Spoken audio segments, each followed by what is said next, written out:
എന്താ ഭാര്യമാർ വാടകയ്ക്ക് നൽകപ്പെടും. 10 ദിവസം മുതൽ 1 വർഷം വരെ കരാർ.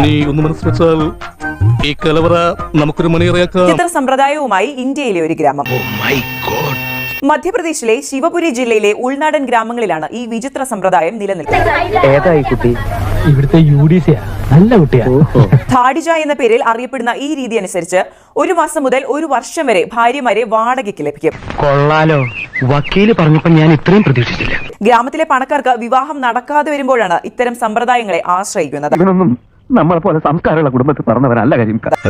കാശ് നോക്കില്ല, ഇങ്ങനെയുള്ള കാര്യത്തിന് കാശേ നോക്കരുത്. ഇടപാട് പൂർത്തിയായ ശേഷം വാങ്ങുന്ന പുരുഷനും സ്ത്രീയും തമ്മിൽ ഒരു കരാർ ഉണ്ടാക്കുന്നു. എന്താ എന്റെ ഉദ്ദേശം? 10 രൂപ മുതൽ 100 രൂപ വരെയുള്ള മുദ്രപത്രത്തിലാണ് കരാർ തയ്യാറാക്കുന്നത്. ഒരിക്കൽ വാങ്ങിയ സ്ത്രീകളെ മുദ്രപേപ്പർ നൽകി മറിച്ചു വിൽക്കാനും സംവിധാനം അനുവദിക്കുന്നുണ്ട്. കരാർ കാലാവധി കഴിയുമ്പോൾ കൂടിയ തുകയ്ക്ക് ഇവരെ കൈമാറാനും കരാർ പുതുക്കാനും സാധിക്കും. അതിപ്പോ ലാഭായല്ലോ. സ്ത്രീക്ക് വേണമെങ്കിൽ ഇടയ്ക്ക് വെച്ച് കരാറിൽ നിന്ന് പിന്മാറുകയും ചെയ്യാം. ഇതിനായി യുവതി സത്യവാങ്മൂലം നൽകണം. Sentimental and psychological move.